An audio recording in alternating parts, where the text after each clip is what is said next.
एक बार नरसिंह जी के बड़े भाई बंशीधर जी नरसिंह देव के घर आए और नरसिंह देव से कहा कि कल पिताजी का श्राद्ध है, ऐसा करो कि तुम घर पे आ जाना मेरे, अपने पत्नी को संग लेकर के, ताकि तुम्हारी भाभी को थोड़ा आराम हो जाए, काम में सहयोग कर देगी तुम्हारी पत्नी।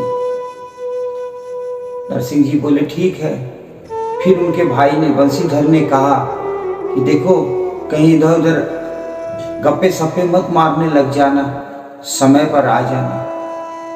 तो नरसिंह देव जी ने कहा कि मैं तो सुबह की पूजा पाठ करके ही आपके पास आऊँगा।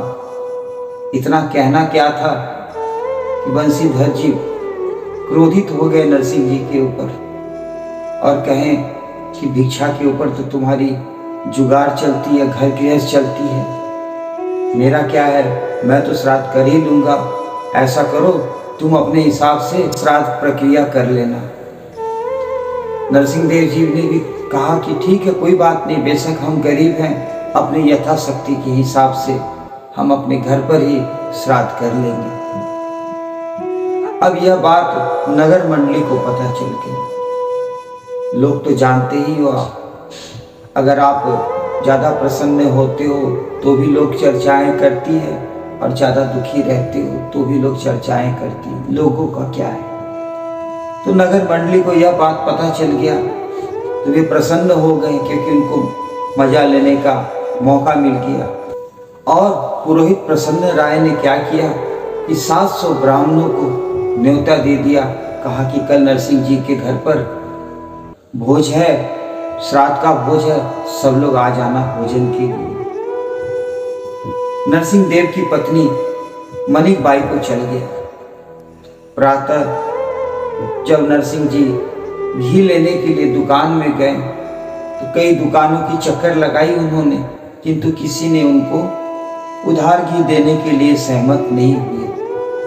बेचारे नरसिंह देव एक दुकान से दूसरे दुकान भटकते भटकते अंत में एक दुकान के पास पहुंचे।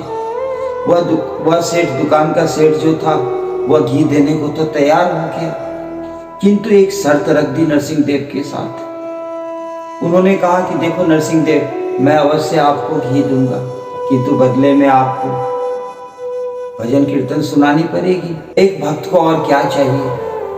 बस नरसिंह देव बैठ गए, जम गए वहीं पर, और सुंदर सुंदर मधुर मधुर बाणियों में कीर्तन गाने लग गए।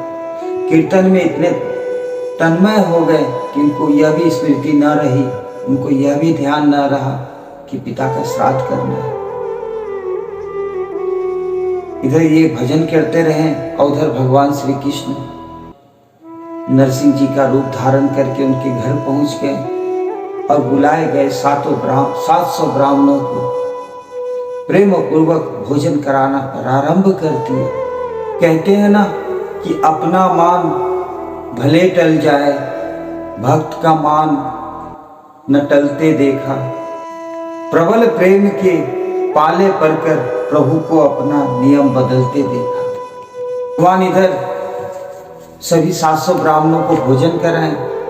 तत्पश्चात सभी एक एक ब्राह्मणों को एक एक असरफियां प्रदान करी कि परीक्षा लेने के लिए जो ब्राह्मण आए थे, वही सब ब्राह्मण आज नरसिंह देव को आशीर्वाद दे करके जा रहे हैं। इधर जब नरसिंह देव जी दिन चढ़ने के पश्चात घी लेकर के घर पे लौटे हैं तो देखे हैं अपनी पत्नी को भोजन करता हुआ। अब पत्नी को भोजन करता हुआ देख करके वे सोचे कि ऐसा कैसे अनर्थ कर रही है मेरी धर्मपत्नी, श्राद्ध किए बगैर कैसे भोजन पा रही है वो।